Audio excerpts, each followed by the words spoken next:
The wind moves first across an empty Kentucky field, then across a stretch of rusted railroad track, then across the painted oxblood walls of a wooden station that has not seen a passenger since Eisenhower.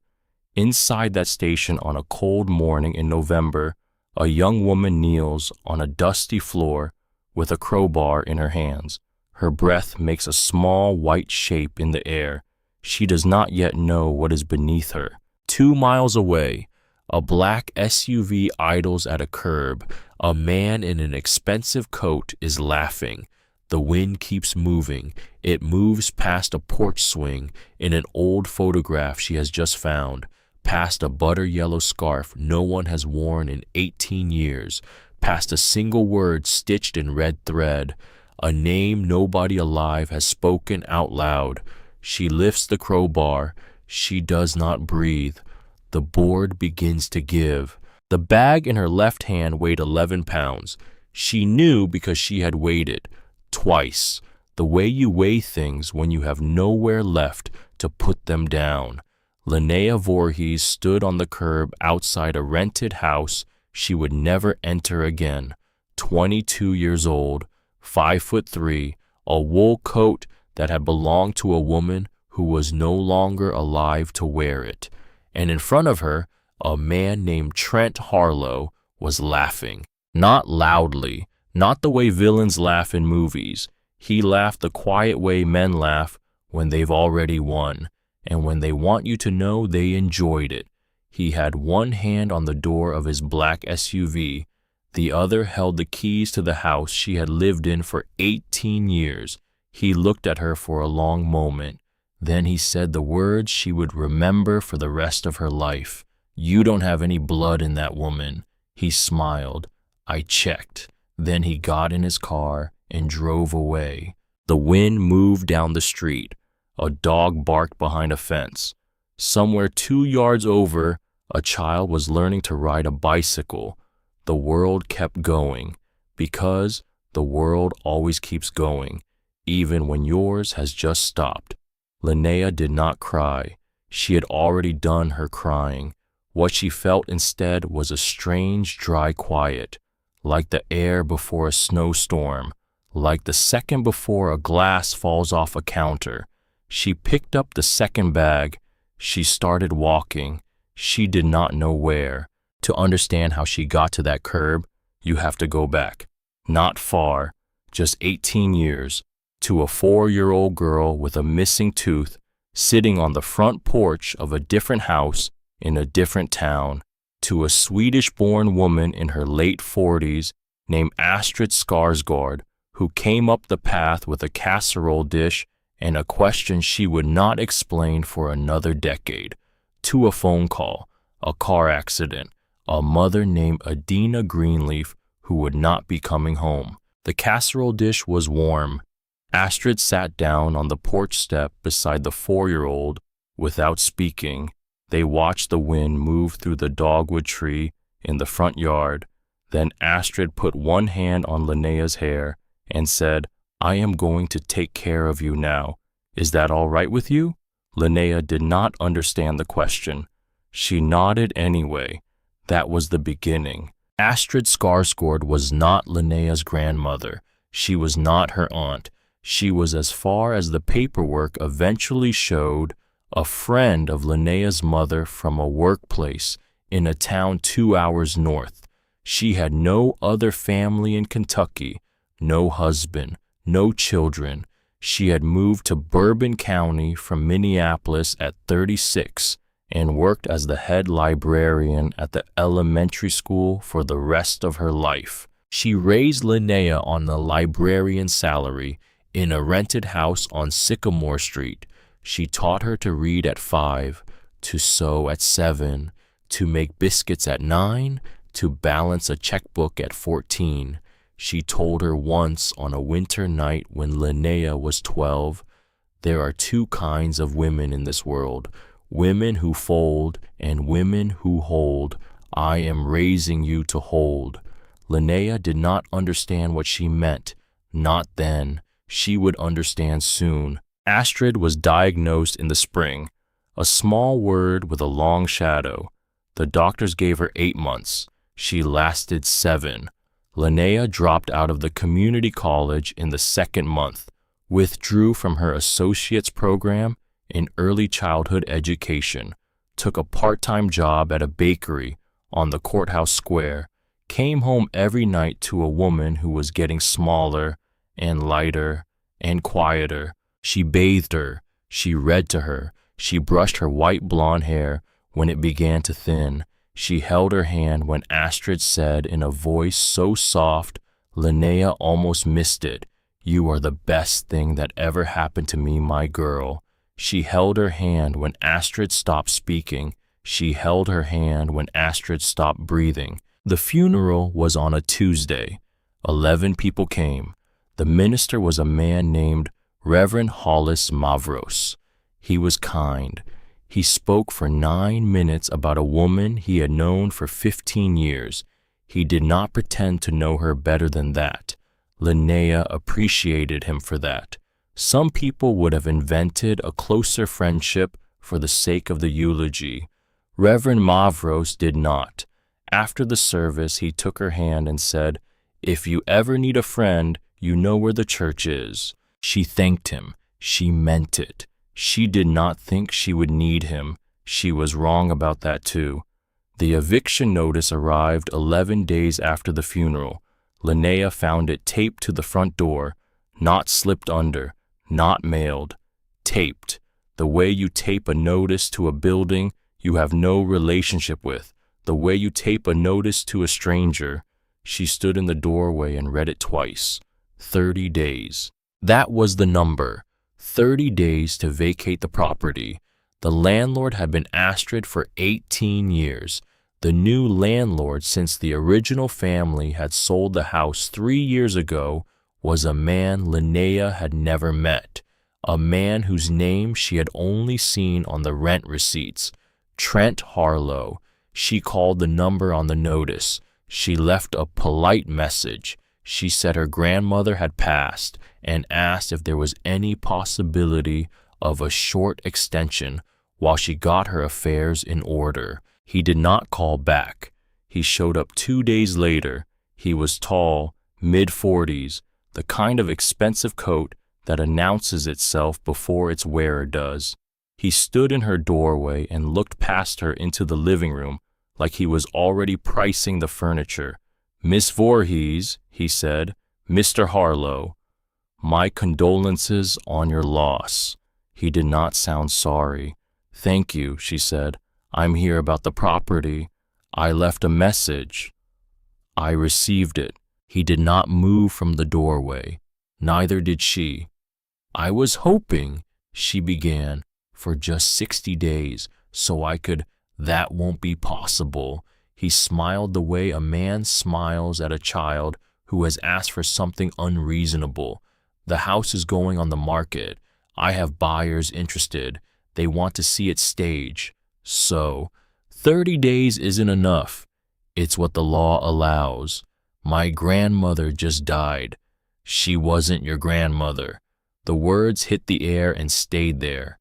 Linnea did not respond at first. She felt the floor become slightly unfamiliar under her feet, the way floors do when something important has just been said. He saw her face. He kept going. "I had my attorney check," he said. "The records, the adoption paperwork. There isn't any. She had legal guardianship until you were 18. That's it." He paused. "You don't have any blood in that woman, Miss Voorhees. You are not her heir. You are not her granddaughter. You are a tenant whose lease was paid up through this month, and next month you won't be that either." He looked at her for a moment longer. 30 days. He left the notice on the porch railing and walked back to his car. Linnea closed the door. She sat down on the floor of the hallway. She did not cry. She did not move. She sat there for 46 minutes. Then she got up, and she started making phone calls. She called Astrid's only living relative first. A cousin in Wisconsin, Linnea, had met once at a Christmas dinner when she was 9. The cousin was warm on the phone. She was sorry. She was very sorry.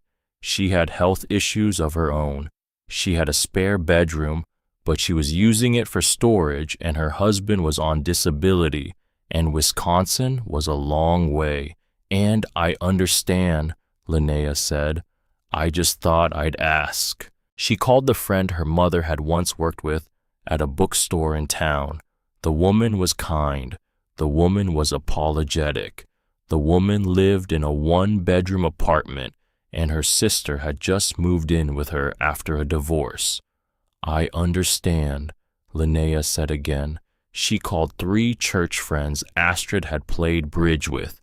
2 said they would pray for her. 1 said her son was visiting from Indianapolis and the guest room was occupied. All 3 said they would help in any other way they could. Linnea thanked them. She hung up the phone. She looked at the kitchen clock. It was 4 in the afternoon, and she had nowhere to live in 28 days. The apartment search began the following morning. The first place was above a bar on Main Street. The landlord, a man in a baseball cap who never quite made eye contact, told her the unit would be available soonish. When Linnea asked what soonish meant, he said February or March. The second was a basement studio with no windows. The smell hit her at the door. The landlord, a different man with the same baseball cap energy, told her cheerfully that the previous tenant had been an artist with strong opinions about ventilation. The third was a converted garage behind a duplex. It had a hot plate and a mini fridge and a mattress on a wooden pallet. The rent was $800 a month. The landlord wanted first last and a deposit equal to a third month, $2,400. Linnea had $1,100 in her checking account. She had nothing in savings. The fourth was clean. The fourth was perfect. The fourth was a small one-bedroom in a brick building on Locust Street. The fourth required a credit check, 2 pay stubs, a cosigner, and 3 references. Linnea did not have a cosigner. She drove back to the house on Sycamore Street. She sat in the driveway. She did not get out of the car. Astrid would have known what to do. Astrid was not here. That was when May called. May Tilghman had been Linnea's best friend since the 5th grade. She had also dropped out of the community college in her case to take care of her mother, who had a degenerative condition and required full-time attendance. May lived in a small house on the edge of town with her mother and her mother's medical equipment and a black cat named Olive, who had survived 3 moves and outlived 2 boyfriends. "Come over," May said. "I'm making chili." Linnea drove over.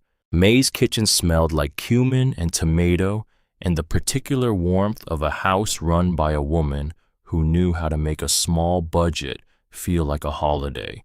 She put a bowl in front of Linnea. She sat down across from her. She did not ask how Linnea was. She did not ask what she was going to do. She just said, "Tell me." Linnea told her. She told her about Trent, about the 30 days, about the 4 apartments and the credit check and the co-signer she did not have, about the cousin in Wisconsin and the friend with the divorced sister and the church ladies who would pray for her. May listened. She did not interrupt. She did not offer solutions. She just listened with her whole face, the way Astrid used to listen. When Linnea was done, May said, "You can stay with us." Linnea looked up. "May?" "On the couch, as long as you need. Your mother." "My mother loves you." "May, there isn't room." "There's room." "There is not room. There's barely room for you." May looked at her steadily. "There's room." Linnea reached across the table and took her hand. She squeezed it once. "You are the best friend I have ever had, and I am not going to live on your couch and listen to your mother's oxygen machine for 3 months while you take care of both of us. I am not doing that to you. Linnea, I will figure something out. How? I don't know yet. May was quiet for a long moment. Then she said, "Will you at least take the chili home?" "Yes." "And the cornbread?" "Yes." "And the cat?" "No." May laughed. The first laugh Linnea had heard in 11 days. It cracked her open. She laughed too. Then she cried. Then they sat in May's kitchen and ate chili until Linnea remembered she was allowed to be hungry. She went back to the house on Sycamore Street that night with 3 Tupperware containers and a piece of cornbread wrapped in foil. She walked in the front door. She turned on the porch light. She turned on the kitchen light.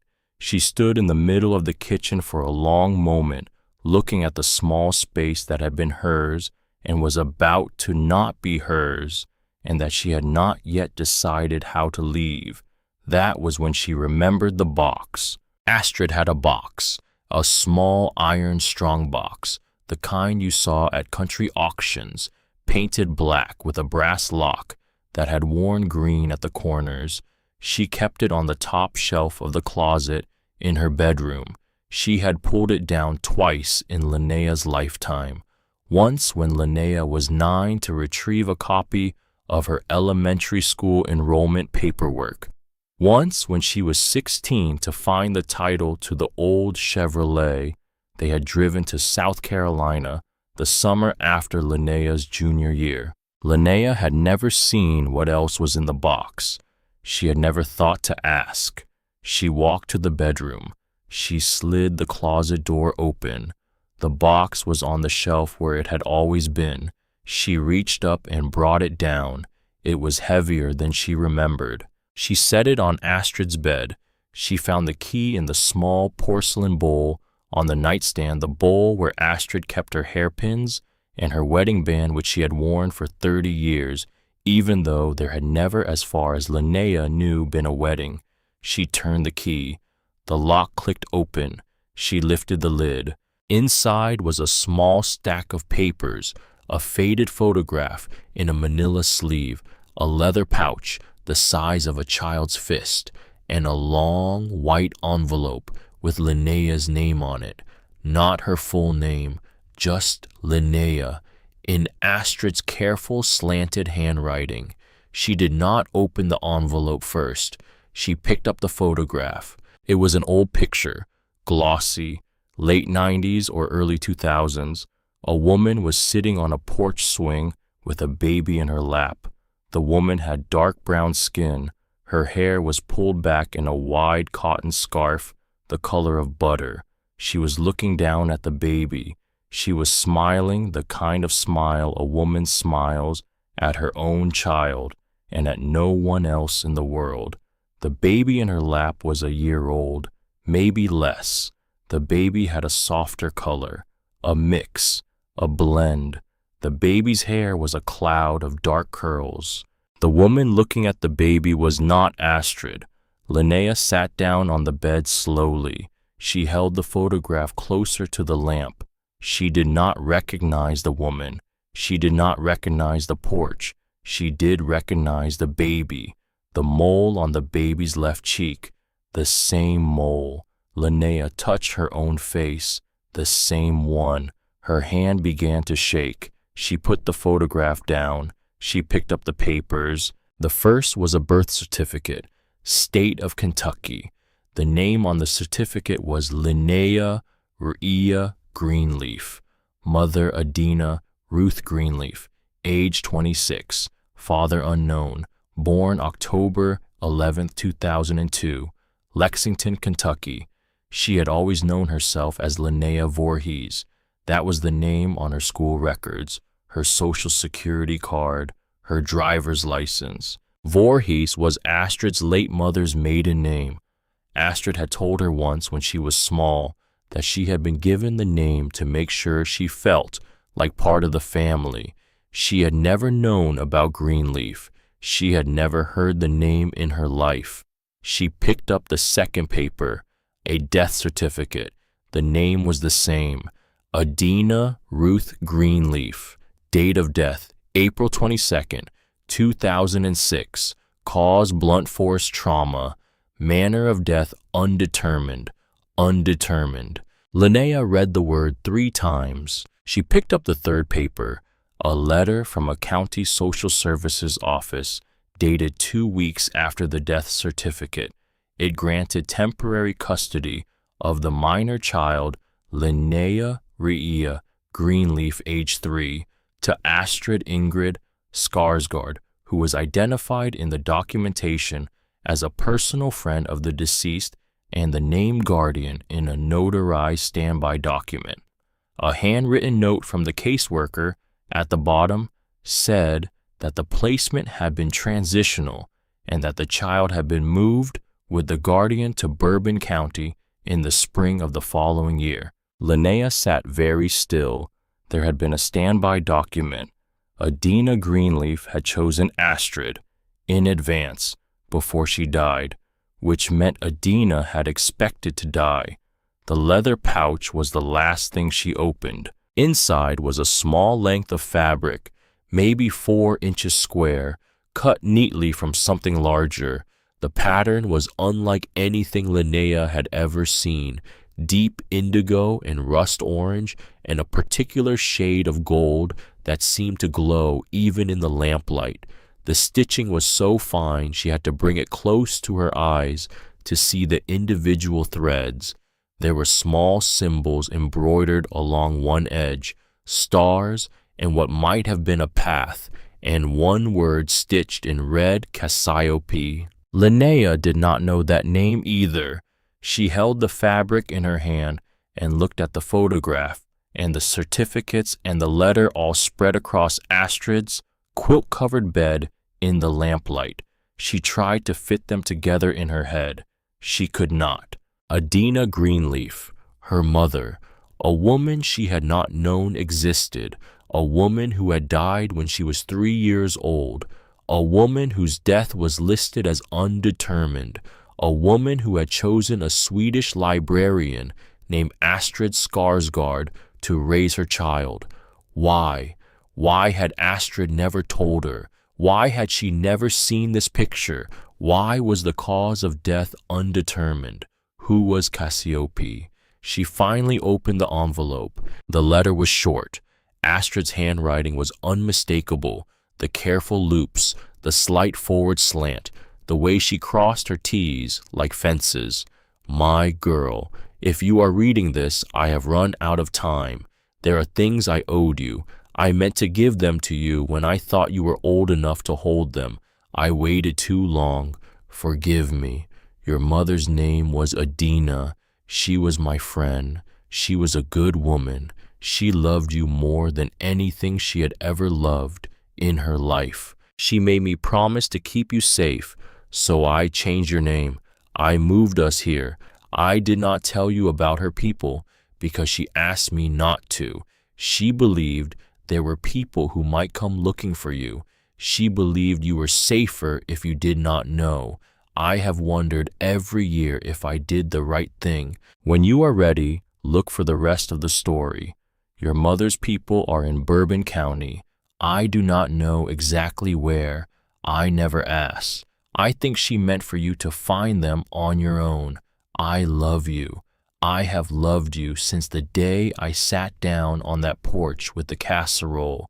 You were the best thing that ever happened to me. You are the best thing that will ever happen to me. Hold my girl, Astrid. Linnea read the letter 3 times. Then she folded it carefully along the original creases. She put it back in the envelope. She put everything back in the box. She turned off the lamp. She sat in the dark for a long time. She did not cry. She had already done her crying. What she felt instead was a strange, dry quiet, like the air before a snowstorm, like the second before a glass falls off a counter. In the morning, she drove to the county office. She was not entirely sure why. She had not planned to go. She had planned in some vague way to make more phone calls, to look at more apartments, to beg her boss at the bakery for more hours. But she got in the car and she drove, and her hands turned the steering wheel toward the county complex on Cherry Street, and she walked through the double doors at 9:14 on a Tuesday morning without a clear idea of what she was going to ask for. The man behind the property records desk was named Ned Carmody. He was 62 years old. He had worked at the county office for 26 years. He had a face like an old leather wallet and the kind of voice you remembered. He looked up at her over the rim of his reading glasses. "You all right, sweetheart?" It was the wrong question. It made her sit down in the chair across from his desk without being invited. "I need," she said. Then she stopped. She did not know what she needed. He waited. She started again. "I need a place to live, and I have 1 month, and I can't afford anything, and I don't know what I'm doing here exactly." She paused. "My grandmother died. I mean, the woman who raised me. I'm being evicted. She stopped. She put her hands in her lap. Ned Carmody looked at her for a long moment. Then he said, "How much have you got on you, sweetheart?" She blinked. "Excuse me? How much?" "In your wallet." She opened her purse. She counted. $63. He nodded slowly. "I might have something." He turned to his computer. He typed for a moment. He scrolled. He looked at the screen with the squint of a man reading something he half remembered. "Yeah," he said. "Yeah, here it is." He turned the monitor toward her. "There's a parcel out east of town, end of Bluegrass Spur. County's had it on the books for going on 20 years. Tax delinquent since the 70s. We never managed to sell it. Just sits there." "What is it?" "Old train depot, plus a passenger car. Used to be the last stop on a spur line that ran out to a quarry up in Nicholas County. Line shut down in '58. Quarry shut down a few years after that. Everything just got abandoned." He paused. "It's a 1/4 acre. The depot building is wood frame, late 1800s. The passenger car is a Pullman from 1920-something. They both sit on a dead piece of track on the property. You can't take them anywhere. Track's grown over." "How much?" He looked at her over the glasses. "It's a transfer of deed situation. The county just wants it off the books. Technically, we asked for $1 to make the paperwork legal." She did not say anything. "I'm not going to pretend it's livable, sweetheart. I haven't been out there in maybe 10 years. The depot was leaking the last time I saw it. The Pullman was full of mice. The land's just weeds. There's no power. There's no water. There's no septic. I don't even know if the floors are still solid." He paused again. "I just thought I'd mention it." Linnea sat in the chair across from him for a long moment. She thought about May's kitchen, about Astrid's box, about the woman with the dark brown skin and the butter yellow scarf, about the word Cassiope stitched in red thread on a fragment of fabric 130 years old. She thought about Trent Harlow's voice. "You don't have any blood in that woman." She opened her wallet. She took out a $1 bill. She put it on the desk in front of Ned Carmody. She said, "Where do I sign?" Ned Carmody smiled, the smallest smile she had ever seen on a county employee. He said, "Let me get the paperwork." It took 40 minutes. He walked her through it patiently. He notarized her signature himself. He gave her a brass key on a small wire ring. He gave her a hand-drawn map to the property because he said the GPS would not get her all the way down the access road. He gave her his personal cell phone number on a yellow post-it. He said, "You call me if anything goes wrong out there, day or night. I mean that." She thanked him. She walked out of the county office with a brass key and a hand-drawn map and a deed to a 1/4 acre of land at the end of Bluegrass Spur. She got in her car. She drove east out of town. The county road thinned to a 2-lane. The 2-lane thinned to a gravel road. The gravel road ended at an open metal gate that had not been closed in so long the hinges had rusted to the post. She got out of the car and walked through the gate. She walked for about 50 feet down what had once been a service track. The grass was thigh-high in places. The wind moved through it like water. Somewhere off to her left, a hawk called twice and went quiet. Then she came around a small rise and stopped walking. She had expected somewhere in the back of her mind an outbuilding, a shed, a small wooden structure leaning sideways in a field. She had expected something that matched the words train depot when those words came out of the mouth of a county clerk who had not visited in 10 years. That was not what was in front of her. What was in front of her was a 2-story wooden building painted the deep oxblood red of 19th century rail stations. The roof was steeply pitched. The eaves were carved. There was a small bell tower at one end. There were Gothic arched windows along the long side. The platform stretched out from the front of the building in worn pine planking that ran for 60 feet along a stretch of rusted track. At the end of the platform, sitting silent on the dead rail, was a Pullman passenger car, heavy, iron-wheeled, dark green with gold trim faded almost to memory, the brass lettering on the side still legible in the afternoon light. The Cassandra, a name, a train car with a name from a different century, sitting at the end of a track that no one had ridden since Eisenhower was president. Linnea stood in the high grass and looked at it.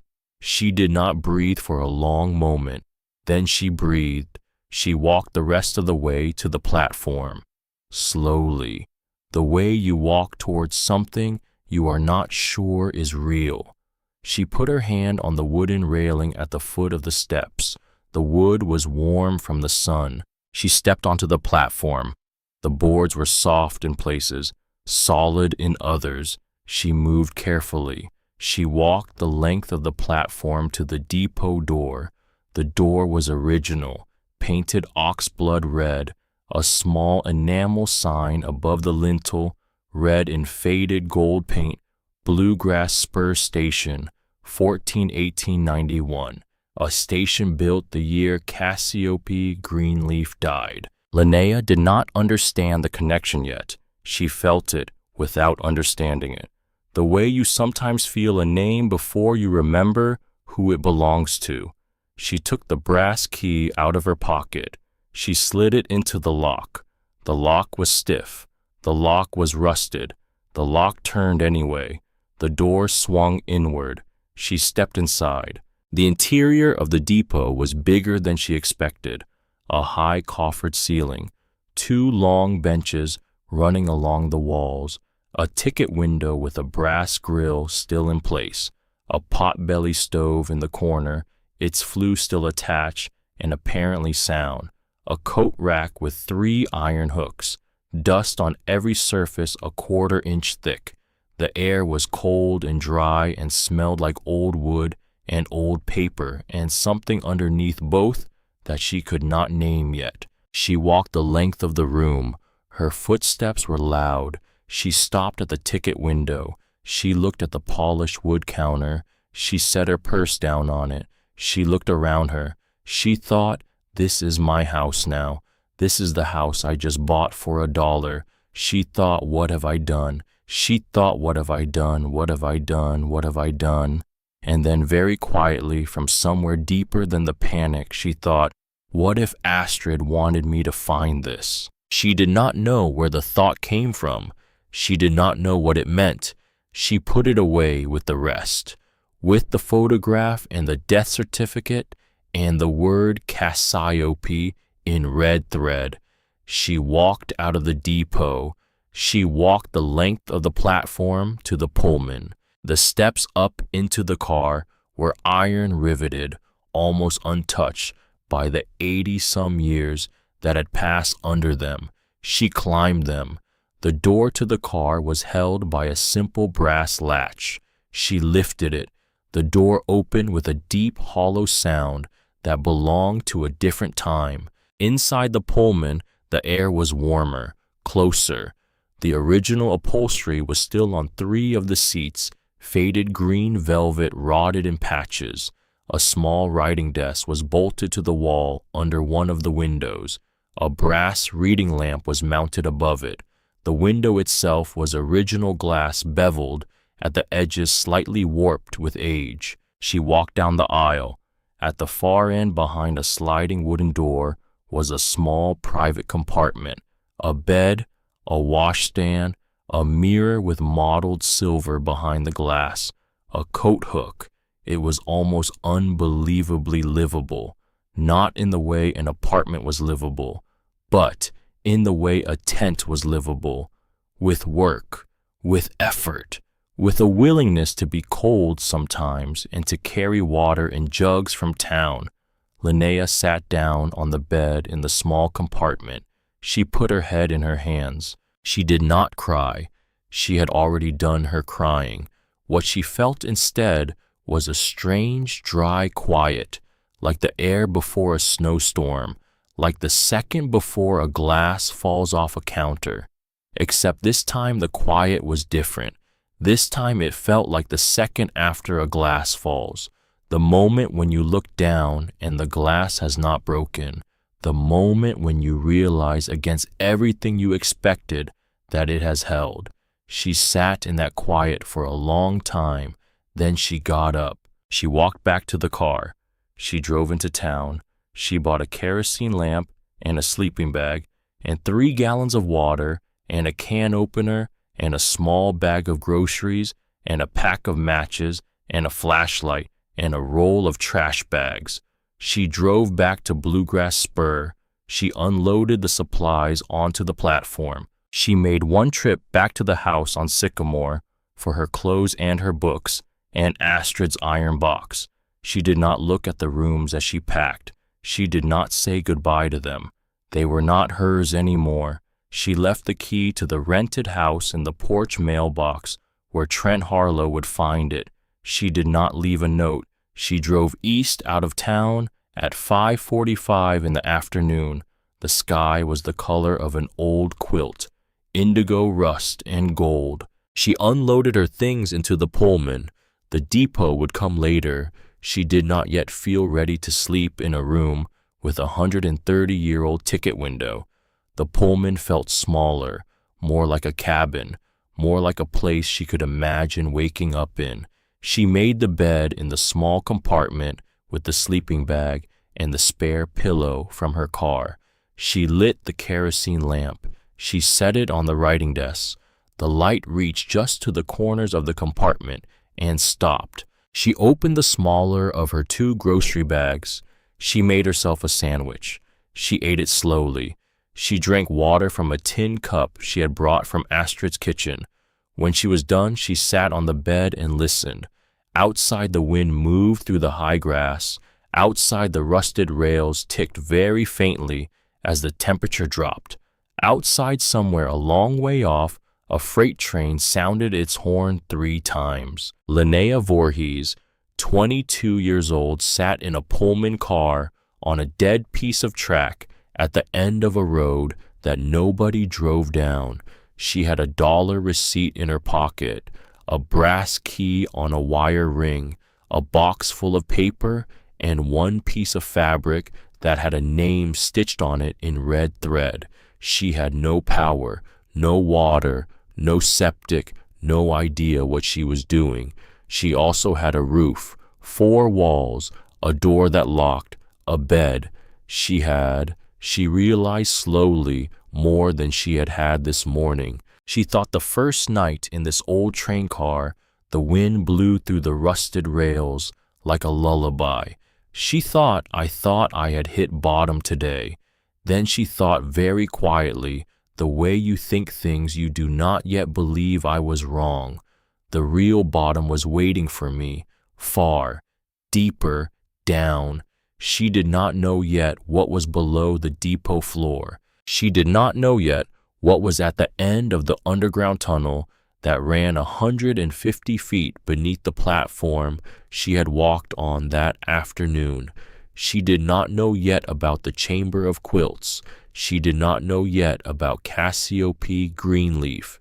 She did not know yet that she was sitting that very night almost directly above the work of her own great-great-great-grandmother, a woman who had been waiting in the dark for 130 years for someone to come home. She blew out the kerosene lamp. She lay down on the narrow bed. She closed her eyes. She slept the way you sleep on the first night of a life you have not yet recognized as the rest of your life, and in the morning she would begin to find out. The first morning at Bluegrass Spur, Linnea woke up at 6:14 to a sound she did not recognize. She lay still in the dark of the small Pullman compartment. She listened. It was a hawk. 2 hawks calling back and forth across the field. That was all. She had spent 18 years waking up to a furnace clicking on, to Astrid's kettle, to the soft scrape of slippered feet in a hallway. She had spent her whole life waking up to indoor sounds. Now she was waking up to hawks. She sat up. The compartment was cold. Her breath made a small white shape in the air above the bed. She found her coat where she had folded it on the writing desk. She put it on over the sweater she had slept in. She slid the compartment door open. She walked the length of the Pullman to the platform door. She stepped down onto the worn pine boards. The sun was just coming up over the dead track. The frost on the rails caught it. The whole length of the abandoned line glittered for 30 seconds.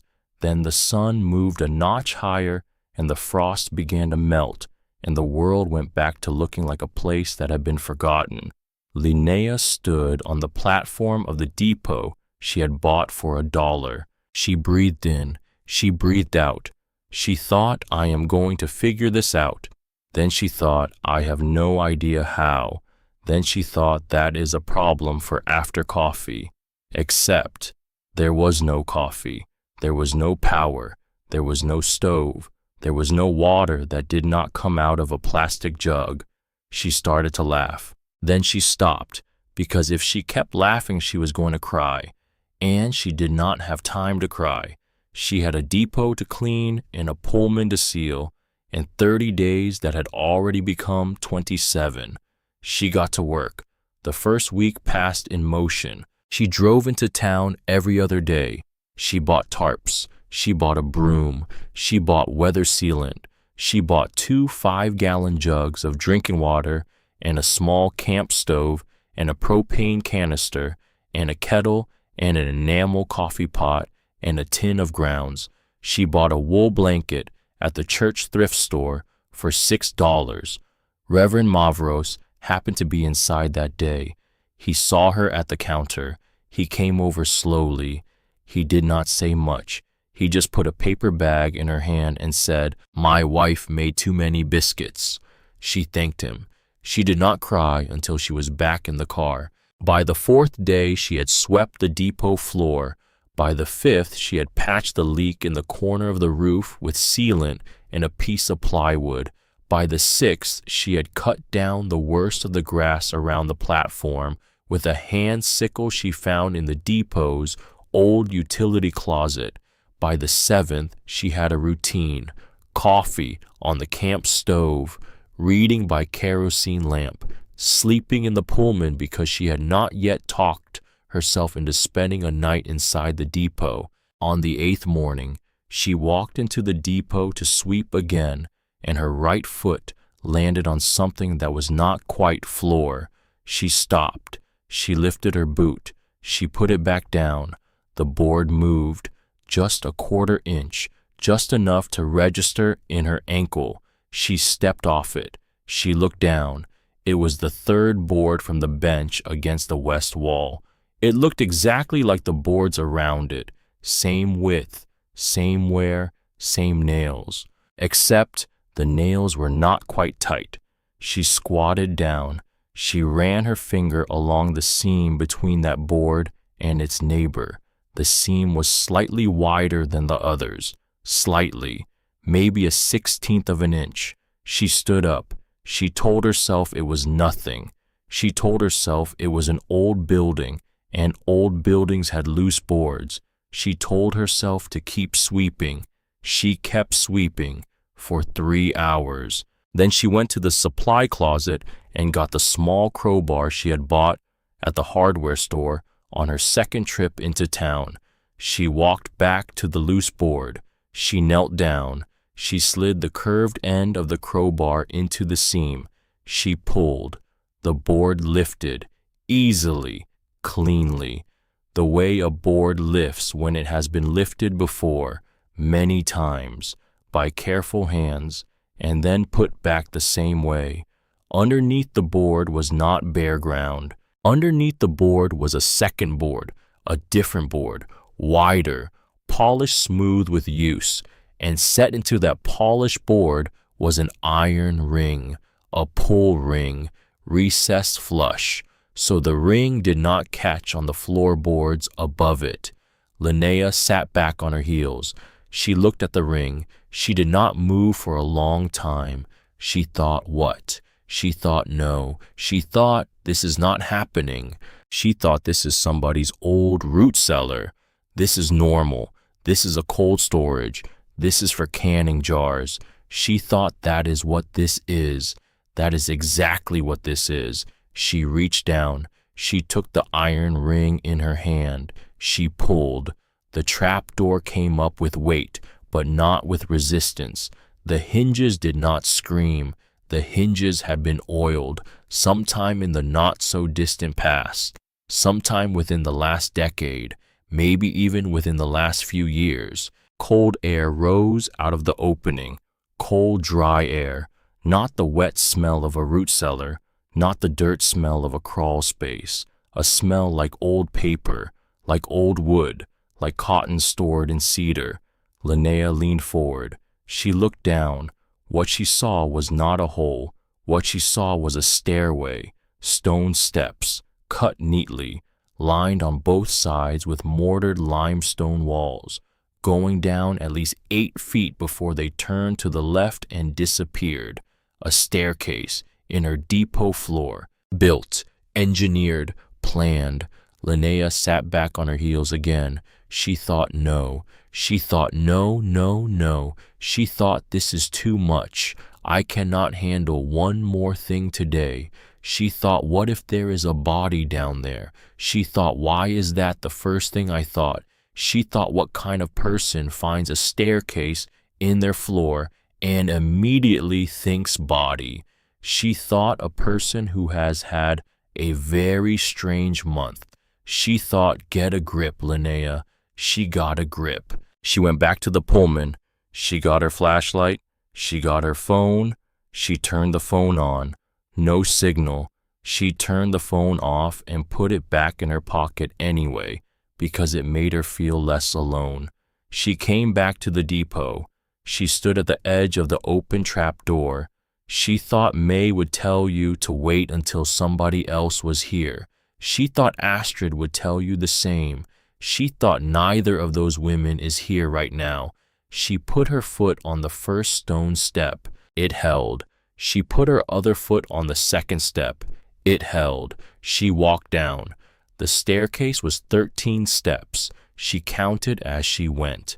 The walls beside her were limestone block, hand-cut, tight-fitted, the kind of stonework you saw in 19th century fieldstone walls, the kind of work that had taken weeks or months.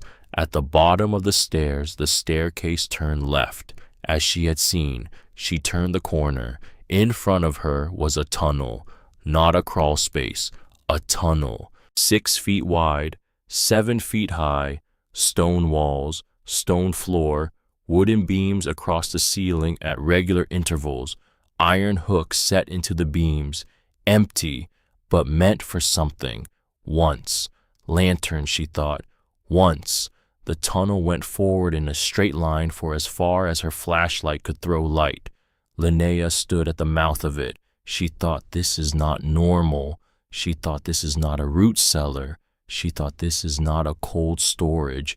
She thought this is. She did not finish the thought. She just started walking. She counted her steps as she went. She had read somewhere that this was what you did if you wanted to know how far you had walked underground. One step was roughly 2.5 feet, so you multiplied. She walked 30 steps, 75 feet, 40 steps, 100 feet, 50, 125, 60 steps, 150 feet. The flashlight caught a door, a wooden door, heavy, oak, reinforced with iron strapping, set into the far end of the tunnel like the door to a vault, like the door to a church. Linnea stopped 6 feet from it. She did not breathe. She thought, do not open this door. She thought, do not. She thought, you are alone. You are underground. Nobody knows you are down here.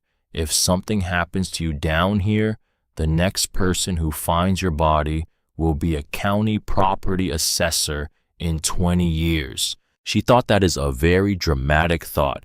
She thought, in my defense, this is a very dramatic morning. She walked the last 6 feet to the door. She put her hand on the iron handle. It was cold. It was real. She turned the handle. The door opened. The room on the other side of the door was 130 years old, and it had been waiting the whole time.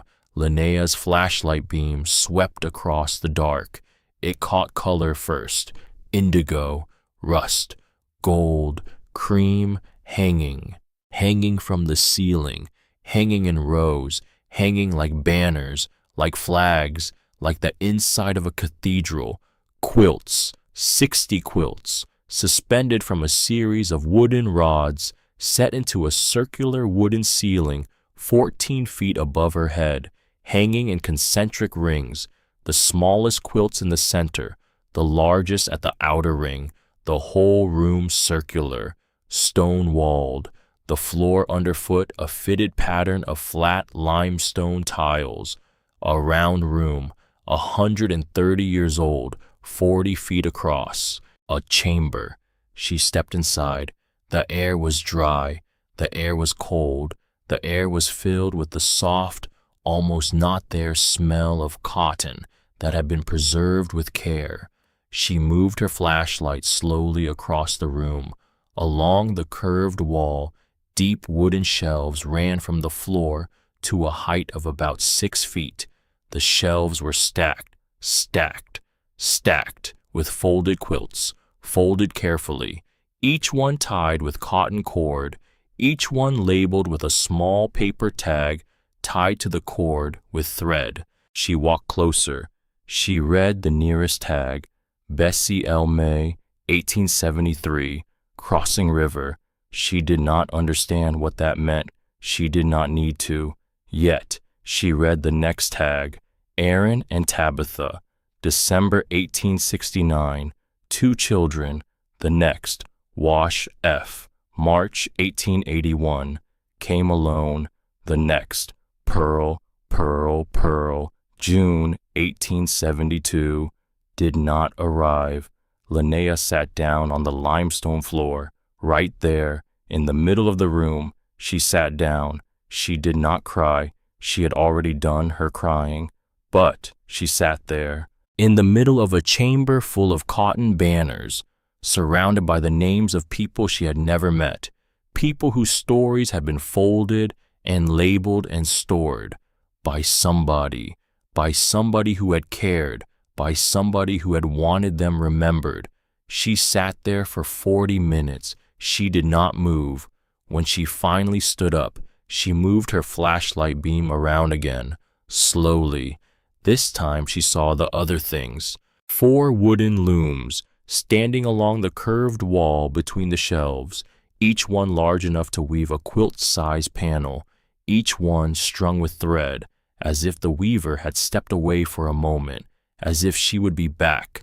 A long wooden cutting table, 12 feet long, polished smooth by years of use, the grain of the walnut still warm-looking in the flashlight beam. Glass jars on a shelf, small jars, filled with what she would later realize were natural dyes, madder root, indigo, walnut hull, goldenrod, each labeled in the same careful hand, a wooden cabinet against the wall opposite the door, tall, narrow, with a small brass keyhole and a small brass key still in the lock, a single chair at the cutting table, a single oil lamp on the table, a single small notebook lying on the table, bound in worn leather.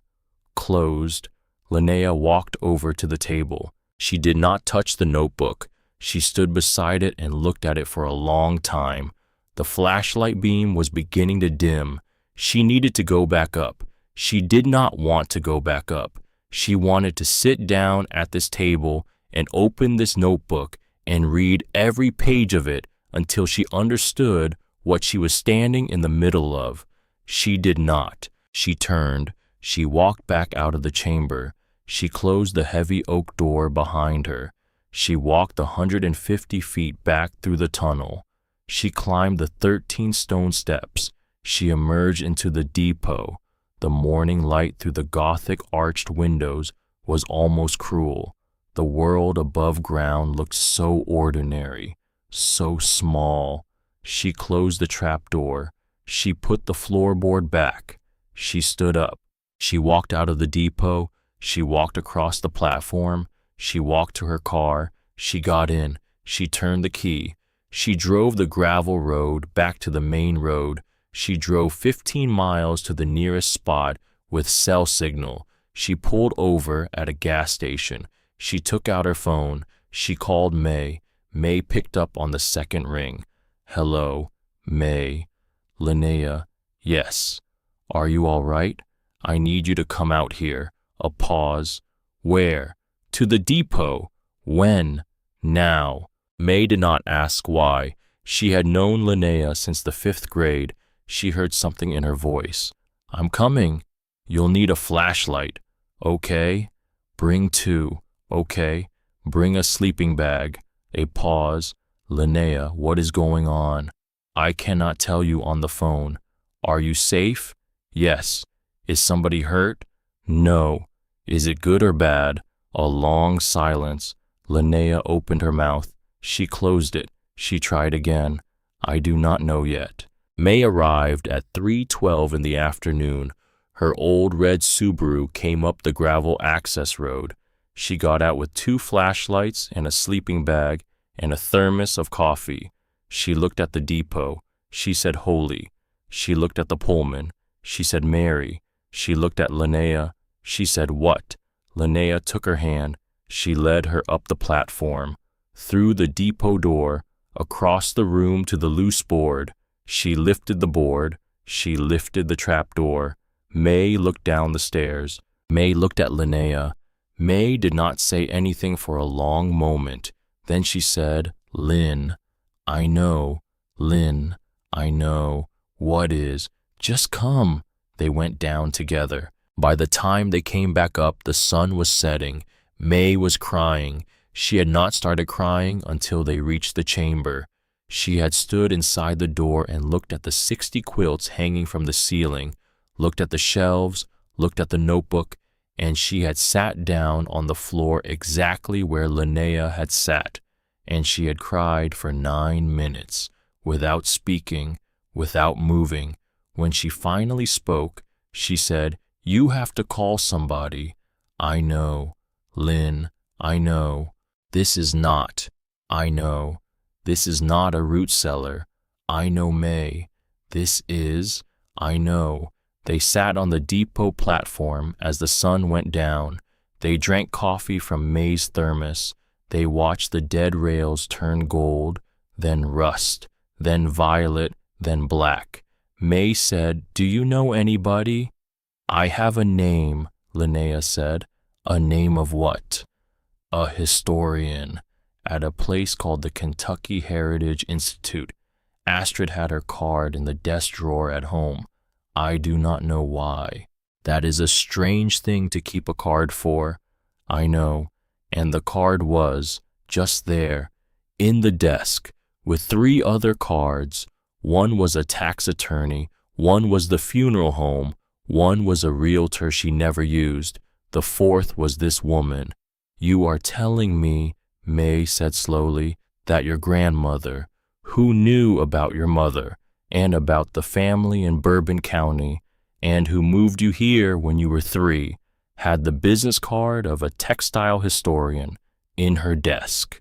Yes, for 18 years. At least.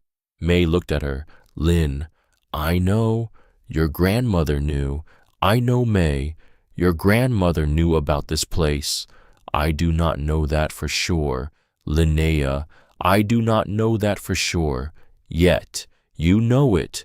Linnea did not answer, because she did know it. She had known it from the moment she lifted the floorboard, from the moment she saw the oiled hinges, from the moment she stood in the chamber and saw the lantern that had been left on the table, and the chair pushed in, and the notebook lying closed as if somebody had finished writing in it, and put down the pen, and gone upstairs to put on a kettle, and had simply not come back. The hinges had been oiled, recently, within the last few years. Astrid had been down there. Astrid had known. Linnea drove to a motel in town that night. She did not want to sleep at the depot with the trapdoor open in her head. She paid $48 for a single room with a hard mattress and a working shower. She sat on the bed. She called the number on the business card. Dr. Phyllis Marrowbone answered on the 3rd ring. It was almost 8 o'clock at night. Hello, Dr. Marrowbone. Speaking. My name is Linnea Voorhees. I am 22 years old. I live in Bourbon County. My grandmother died 3 weeks ago. Her name was Astrid Skarsgård. I am calling because she had your business card in her desk. A pause, a long pause, a pause that went on so long that Linnea almost said hello again. Then Dr. Marrowbone said very quietly, Astrid. Just the name?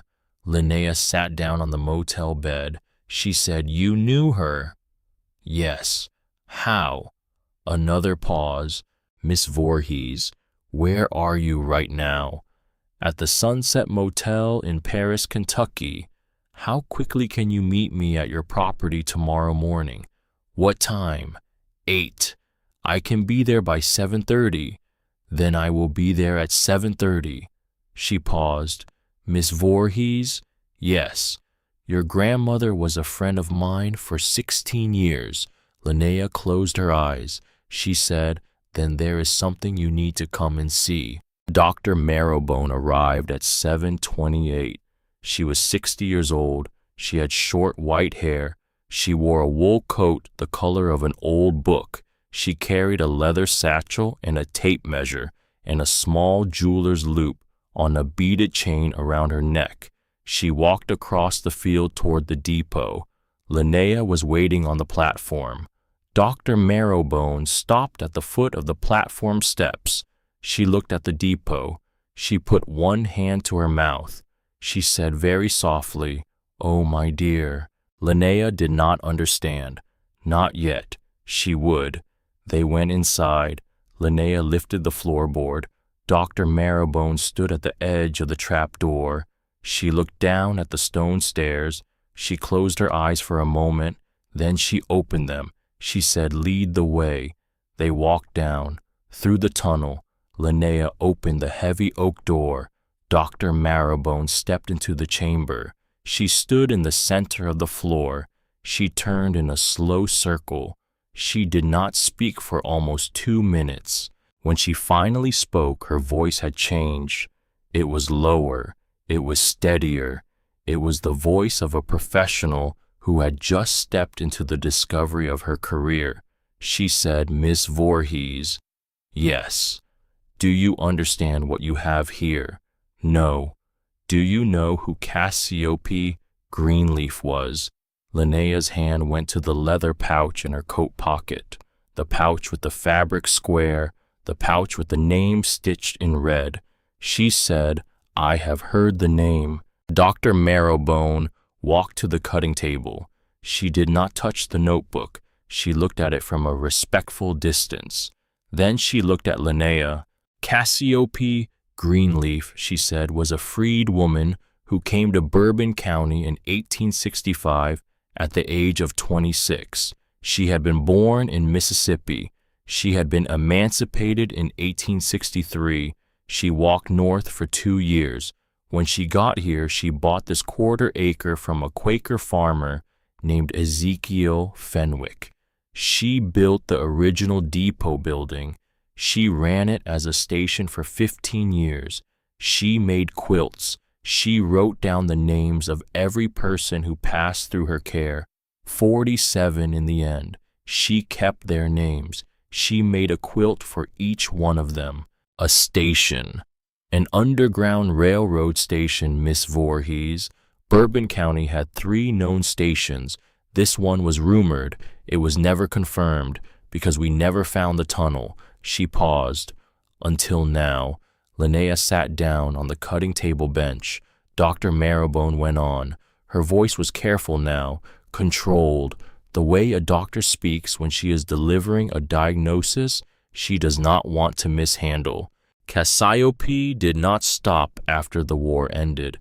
She kept running this place as a refuge, as a sanctuary for freed women who had nowhere else to go. The line moved people north for years after emancipation because emancipation did not mean safety. Cassiope ran this chamber for 30 years. She trained other women. She made quilts as the records of her community. Each quilt is a name, a story, a passage. She paused. And in some cases, we believe there were songs, symbols, codes. We do not know how many. We do not know what they all meant. But Cassiopei's quilts include patterns that match the few documented codes we have. Stars, crossroads, specific star patterns that suggested travel, specific block layouts that suggested rest. We do not say this with certainty. The historical record is fragmented, but what we are looking at here, Miss Voorhees, is not just the largest intact private collection of 19th century freedwoman quilt work in the United States. She paused. She looked Linnea in the eye. It may be the most significant African American material history discovery of the past 50 years. Linnea did not say anything. Dr. Marrowbone went on. The Mid-South Heritage Institute will want to see this. So will the Kentucky Folk Art Museum. So will 3 or 4 major collectors I can think of off the top of my head. We will need to authenticate. We will need to catalog. We will need to make decisions, Ms. Voorhees, that you have probably not yet had a chance to think about. But I will tell you this. She drew a slow breath. A conservative estimate of the value of this collection as textile objects, not counting the historical significance, not counting the building itself, not counting the chamber, just the quilts. She paused. Is somewhere on the order of $1.8 million. The number sat in the air. Linnea looked at the floor. She thought 1. She thought point. She thought 8. She thought, I do not know how to think about this. She said very quietly, Dr. Marrowbone, yes. Why was Astrid's card in this woman's hand? Dr. Marrowbone went very still. She said, what did you say? Astrid, my grandmother. Why was her card with you? Why did she know about textile history? Why did she leave me a piece of fabric with the name Cassiope stitched on it? Dr. Marrowbone did not answer at first. Then she said slowly, Miss Voorhees, may I see the fabric? Linnea took the leather pouch out of her pocket. She handed it to Dr. Marrowbone. Dr. Marrowbone untied the cotton cord. She unfolded the fabric. She held it under the beam of her flashlight. She looked at it for 30 seconds. She looked at Linnea. She said, "Sit down." Linnea sat down on the floor. Dr. Marrowbone sat down beside her. She said, "This is a fragment of one of the quilts in this chamber. Specifically, this is a fragment cut from the album quilt. The album quilt is the one at the center of the ring, above us right now, the one that hangs in the middle, the one that holds all 47 names. Cassiope made it last. After every other quilt was done, it was, we believe, her testament." She looked at the fragment again. "This piece was cut from the corner, carefully, recently, maybe 20 years ago, maybe a little less." She handed the fragment back. "Miss Voorhees, who was your mother?" Linnea said, "Adina Greenleaf." Dr. Marrowbone closed her eyes. She nodded once, slowly, the way a person nods when something they have suspected for a very long time has finally been confirmed. She said, "Miss Voorhees, yes, Cassiope Greenleaf was your great-great-great-grandmother." The chamber was very quiet. Linnea heard her own breathing. She heard the faintest dripping of water somewhere in the stone behind the cutting table. She heard Dr. Marrowbone's wool coat move against the limestone floor as she shifted to sit more comfortably. She heard her own heart. She said, "How do you know?" Dr. Marrowbone took a breath. She said, "Because your mother and I had lunch together 6 times between 2003 and 2006. She came to me as a graduate student.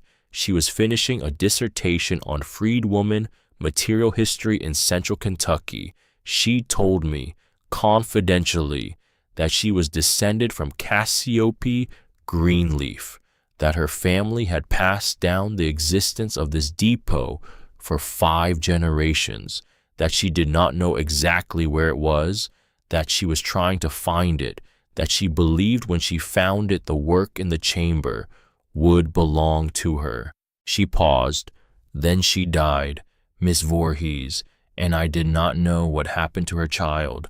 I had only met her once, as a baby, at a coffee shop in Lexington.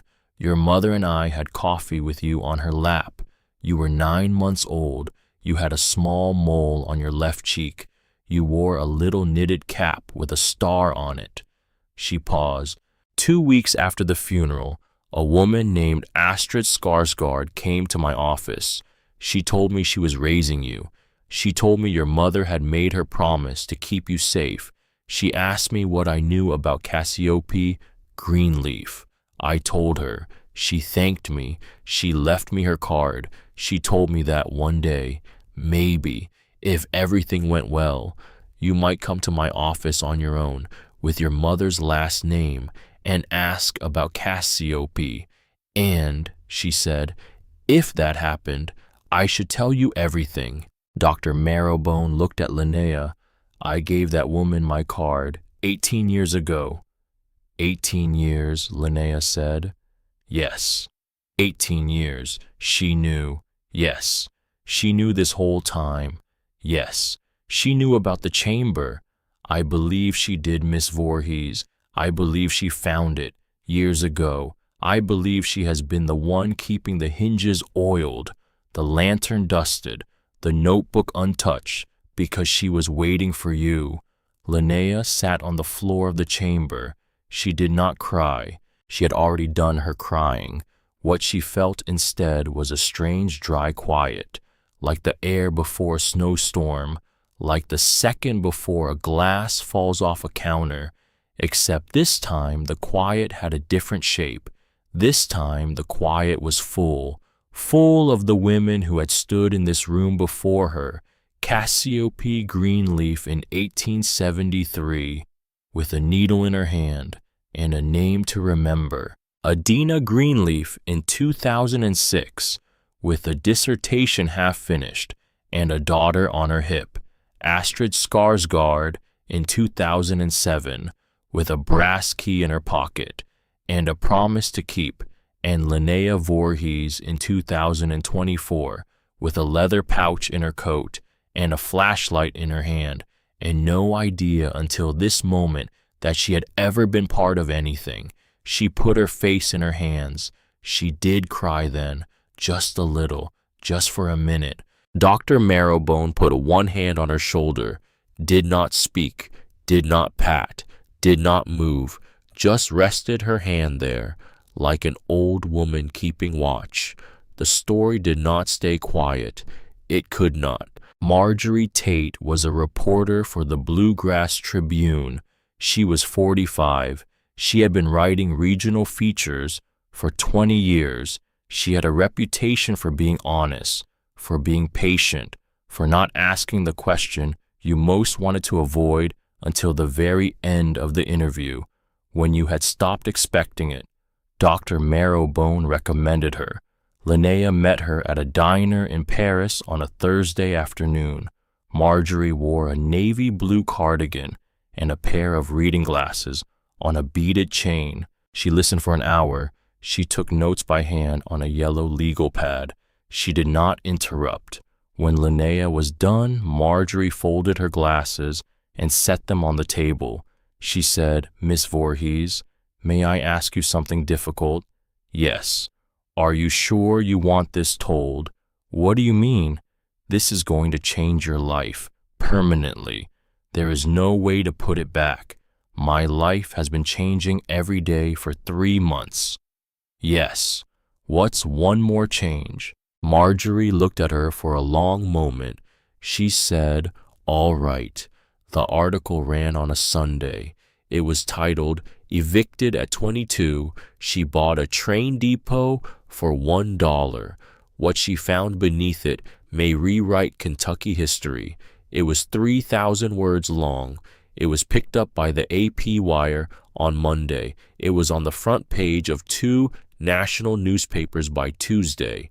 By Wednesday, Linnea's phone had 38 voicemails. By Thursday, the parking turnoff at the end of Bluegrass Spur had 3 rented cars parked in it. Reporters, photographers, a documentary producer from New York who had driven through the night. Linnea did not give interviews. Dr. Marrowbone managed the press for her. So did Marjorie. So did, surprisingly, Reverend Mavros, who showed up on the platform that Wednesday afternoon with 2 volunteers from his congregation and politely walked unauthorized photographers back to their vehicles. Trent Harlow showed up on Friday. He came alone, in his black SUV.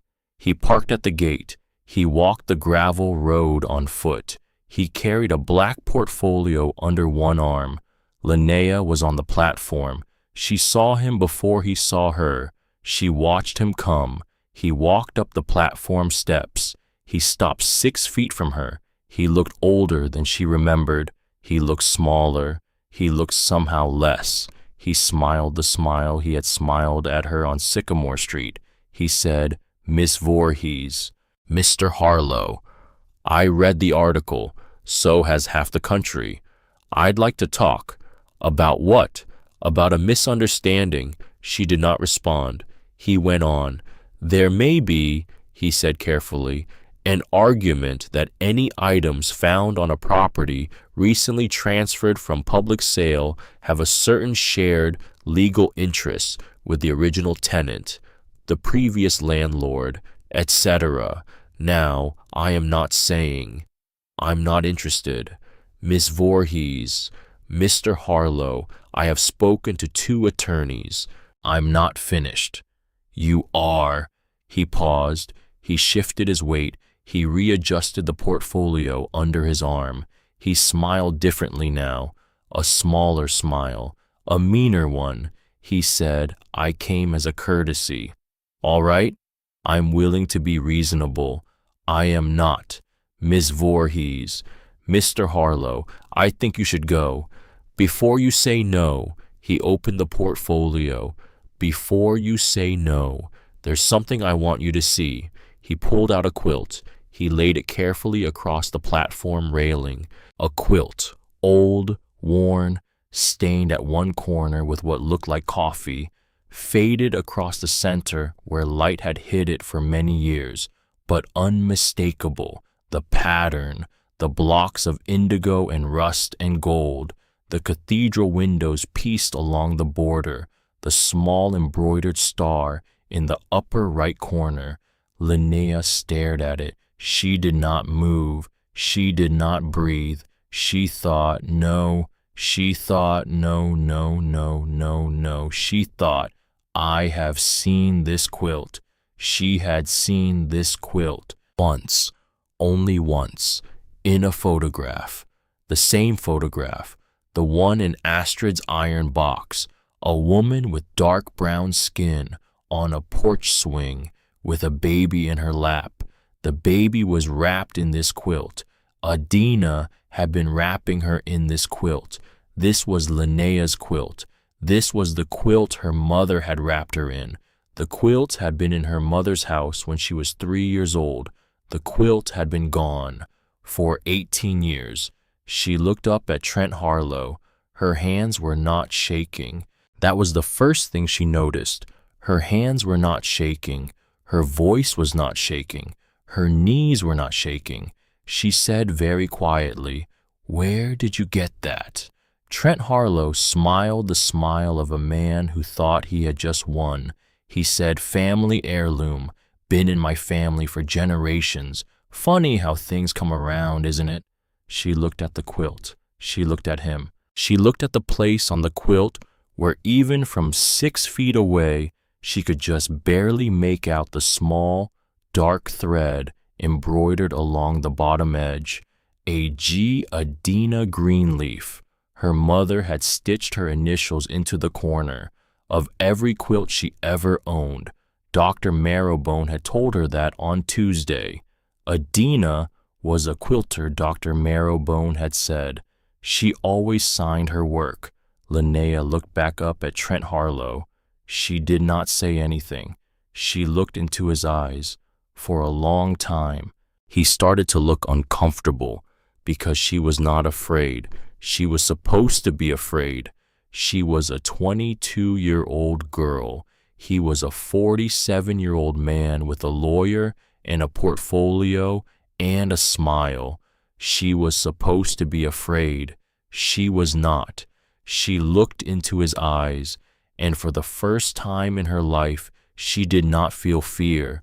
She felt something quieter, something steadier, something almost gentle. She felt sorry for him. She felt sorry for him, the way you feel sorry for somebody who has just walked off a cliff and has not yet started to fall, because he had not yet realized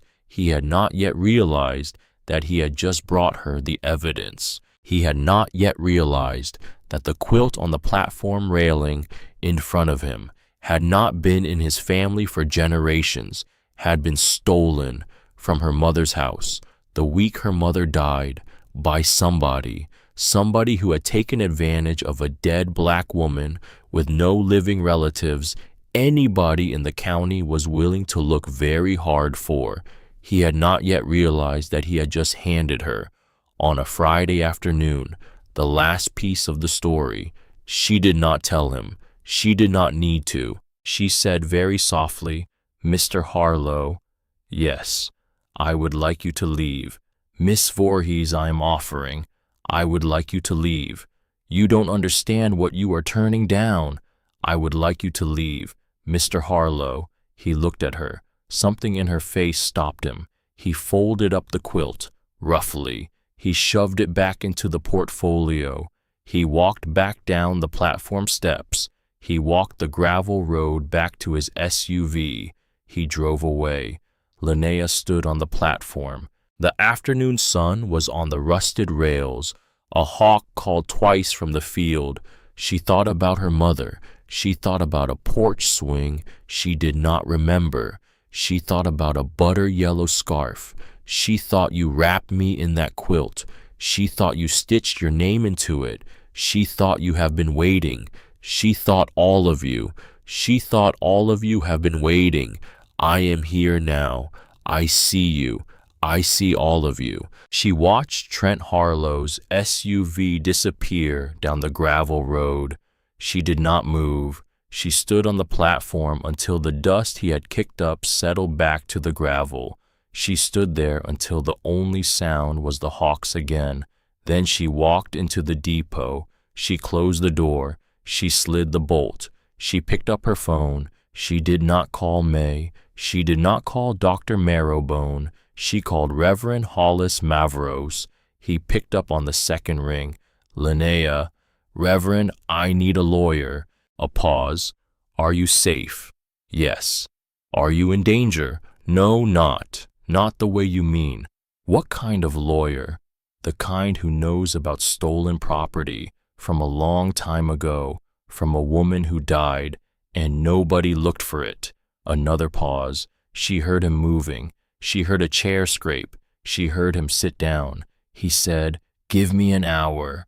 Reverend Mavros called back in 53 minutes. He gave her a name, Maricela Quinones Auld, a civil rights attorney in Lexington, worked pro bono on cases involving black families whose property had been lost or stolen during the post-Civil War period through the present, had argued 2 cases before the Sixth Circuit, did not lose easily, did not lose often. She will take your call, he said. Reverend? Yes. Why are you doing this? A pause. Linnea, your grandmother sat in the 3rd pew on the left for 15 years. She came to every Sunday service. She brought a tin of cookies to the church kitchen every other Saturday. When my wife was sick, she brought us a casserole every week for 7 months. She never told me she was your grandmother or your guardian or anything. She just said you were her girl. He paused. I owe that woman more than a phone call, Linnea. A lot more. Linnea closed her eyes. She said, thank you. He said, call the attorney.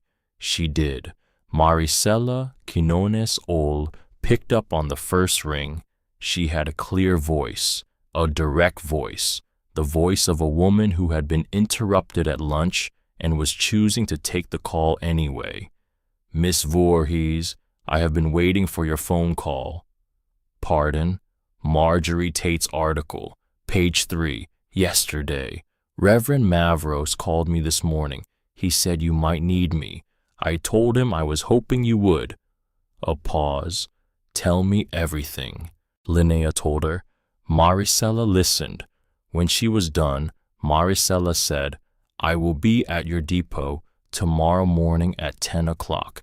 I am bringing a forensic textile analyst from Louisville. Her name is Dr. Imani Stern. She is the best in the region. Do not move that quilt. Do not let anyone touch that quilt. Do not photograph that quilt yourself. Do not post about it on social media. Do not speak about it on the phone again after we hang up. All right, Miss Voorhees? Yes, this is going to be a fight. I know. It is going to take months. I know.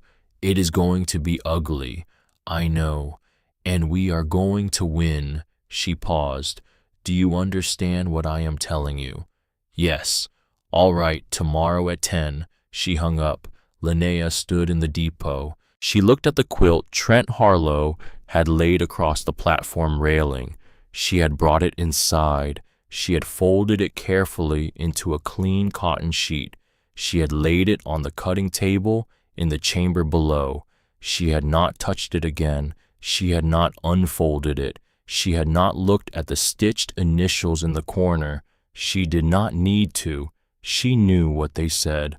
Maricela arrived at 9:56 the next morning. She was taller than Linnea expected, mid-50s, wore a gray wool suit, carried a black leather briefcase that looked like it had been to court a lot of times.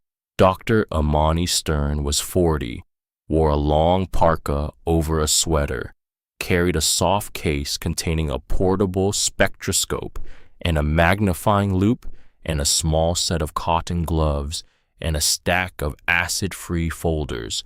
They came down into the chamber. They did not gasp. They did not exclaim. They were professionals. Dr. Stern stood at the cutting table for a long moment. She set down her case. She put on her gloves. She gently unfolded the quilt Trent had brought. She examined it for 90 minutes. Maricela took notes the entire time. Linnea sat on the cutting table bench. She did not speak. At the end of the 90 minutes, Dr. Stern stood up. She removed her gloves. She turned to Maricela. She said, "It is authentic." Authentic to mid-1880s, pieced from fabrics consistent with the rest of this collection, stitched in the hand of a maker present in 14 other quilts here, specifically the double running stitch on the inner border, distinctive, right-handed, slight tension variation that matches the maker we identified yesterday as the secondary hand in the Greenleaf tradition, Cassiopei's daughter or granddaughter. The line is not yet clear. She turned to Linnea. "Ms. Voorhees." The initials in the lower right corner. She picked up her loop. She held it over the corner. A.G.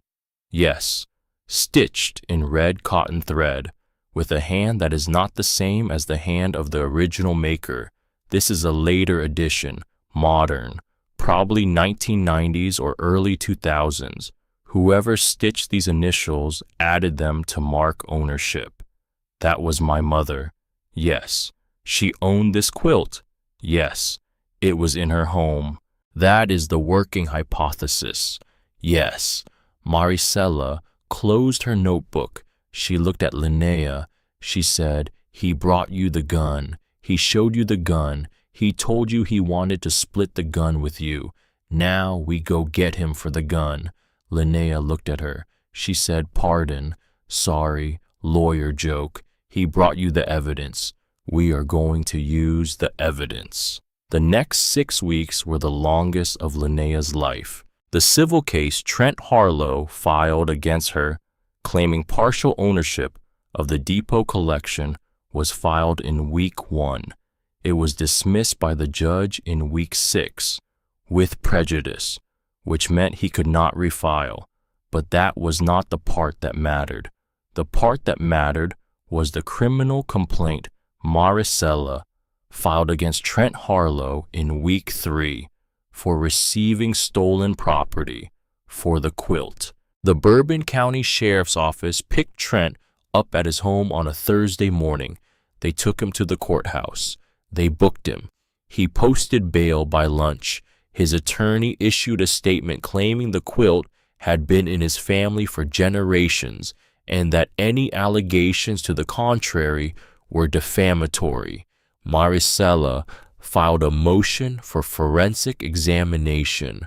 Dr. Stern's report ran 96 pages. The hand was right-handed. The initials were Adina Greenleaf's. The thread had been carbon dated to approximately 2003. The cotton fibers in the central panel had been matched to a bolt of fabric purchased at a quilting shop in Lexington in 1998. The shop had records. The customer name was Adina Greenleaf. Trent's family had no documented connection to any quilt-making tradition in Bourbon County or Kentucky. Their family history traced back 4 generations contained no black ancestors and no quilters of any race. The story he had told Linnea on the platform was in the technical legal sense a lie. In the literal sense, his father had been a contractor. His father had worked on a small ranch house outside Lexington in April of 2006, a house belonging to a recently deceased graduate student, a house being cleared out by the county because the owner had no surviving family, a house with quilts in the linen closet, with a single quilt across the foot of the bed in the master bedroom, with a baby's room still set up, with a small baby's name on the door, carved into a wooden plaque, Linnea. The plaque had been left there, apparently, by a county worker who could not bring himself to throw it out. Trent's father had taken the quilt off the bed. He had folded it. He had put it in his truck. He had taken it home. He had told his wife he had bought it at an estate sale. He had given it to Trent as a wedding present in 2010. Trent had displayed it in his living room. Trent had built a story around it, a family heirloom, generations. Trent had not realized, he had not realized, that somewhere in the world there existed a baby who had grown up, who would one day come back. The grand jury indicted him in week 8, receiving and retaining stolen property, a felony in the Commonwealth of Kentucky when the value of the property exceeded $10,000. The textile appraisal placed the value of the quilt at $38,000. The criminal case would not go to trial for at least 8 months. Linnea did not need it to, because the moment the indictment was filed, the civil case was dead. Because the moment the civil case was dead, the pressure was off. Because the moment the pressure was off, Linnea could finally do what she had been waiting 6 weeks to do. She could finally sit down at the cutting table in the chamber and open the notebook and read. The notebook was small, bound in cracked dark leather. The pages had not yet gone brittle. The ink had faded but not vanished. The handwriting was confident, practical, the handwriting of a woman who had written things down because they mattered, not because she wanted to be seen. The first entry was dated October 14, 1868. Linnea read it aloud, to herself, to the chamber, to the women who had stood on this limestone floor before her. Today I begin this book. My name is Cassiope Greenleaf. I am 29 years old. I was born a slave in Mississippi. I am no longer a slave. I am a free woman in the Commonwealth of Kentucky. I own this land. I own this house. I own myself. I begin this book because somebody must remember the names of the people who come through, the names of the people who do not. The first name, 2 pages in, Henrietta and Solomon, November 3rd, 1868, both crossed. The next, Old Mary called Pretty Mary, December 9th, 1868, crossed alone. The next, Jessie who was 9, January 2nd, 1869, crossed with the Macklin family. Linnea read the names. She read every name for 4 hours, 47 names, some with stories, some with only dates, some with notes about what had happened to them afterward. Marion made it to Detroit, sent a letter at Christmas. Old William made it as far as Cincinnati. Heart gave out, buried by friends. Pearl, Pearl, Pearl did not arrive. The last entry was dated June 7th, 1894. It was 4 months before Cassiope died. It said, if somebody finds this book and does not know who I was, I want her to know this. I was not famous. I was not powerful. I did what I could with what I had. I made quilts so that nobody would forget the names. I do not know if anybody will read these pages after I am gone. I have a daughter. Her name is Selma. She is 26. She has a daughter named Pearl. After the Pearl who did not arrive, I want my granddaughter Pearl to know that this work was done by women whose names will not be in any history book. We did it because it had to be done. We did it for each other. We did it for whoever came after us. If you are reading this, you came after us. Welcome, my child. You are home. Linnea closed the notebook. She sat at the cutting table. She did not cry. She had already done her crying. What she felt instead was a strange dry quiet, like the air before a snowstorm, like the second before a glass falls off a counter, except this time the quiet had a sound. It sounded like you came after us. Welcome, my child. You are home. She slept that night in the small private compartment of the Pullman. She dreamed of a porch swing She dreamed of a woman in a butter yellow scarf. She dreamed of being 3 years old. She dreamed of being 3 years old and wrapped in a quilt. In the morning, she woke up at 6:14. She went down into the chamber. She walked to the center of the round room. She looked up at the album quilt hanging at the center of the inner ring. The largest one, the one in the middle, the one Cassiope had made last. Linnea looked at it for a long time. She had not yet taken it down. She had not yet examined it closely. It was time. She brought the small stepladder down from the depot. She positioned it under the album quilt. She climbed up. She carefully unhooked the quilt from the wooden rod. She brought it down. She laid it on the cutting table. She unfolded it, slowly, inch by inch. It was beautiful. It was enormous, 8 feet by 8 feet. The center panel was a great medallion, a circle of 47 small embroidered names, each one stitched in red thread. Around the medallion were the smaller patterns, stars, crossings, a small embroidered river. Around the outer border was a wide band of solid indigo fabric. Linnea ran her hand along the indigo band. Her fingers stopped. They stopped at a place along the bottom edge, where the band was not quite flat, where there was a faint bump under the cotton, 3 inches long, maybe. She looked closer.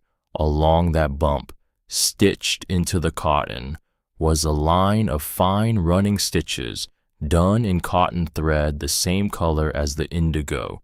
You could only see them if you looked. You could only see them if you were looking. Linnea looked. She picked up the small seam ripper from the cutting table. She did not breathe. She slid the seam ripper under one of the stitches. She lifted. The thread parted with the softest of sounds. She did the same for the next stitch, and the next.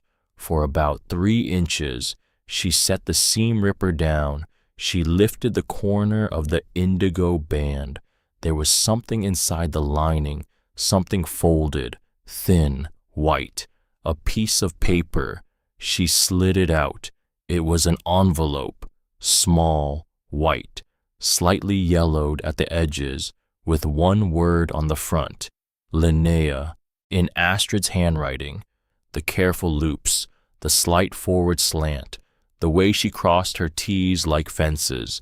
Linnea sat down on the cutting table bench. She held the envelope in both hands. She thought no. She thought no. She thought please, please, please. She did not know what she was saying please for. She opened the envelope. There was one folded piece of paper inside, folded into thirds, crisp, recent. She unfolded it. The date at the top was 6 months before Astrid had died. My girl, if you are reading this, it means you found her. I am sorry I could not tell you while I was still here. Your mother made me promise. She made me promise on the day she came to my apartment with you in her arms. She told me she was being followed. She told me a man had come to her house looking for a quilt. She told me she did not feel safe. She made me promise that if anything happened to her, I would take you. I would change your name. I would not look for her family. I would wait until you found them on your own. She believed, Linnea, that the work in the chamber was waiting for you. She believed it would find you when you were ready. She believed in waiting. I waited for 18 years. I knew where the chamber was. Your mother had told me. She drew me a map on a paper placemat at a coffee shop. She made me memorize it. Then she tore the placemat up. I went down there twice a year.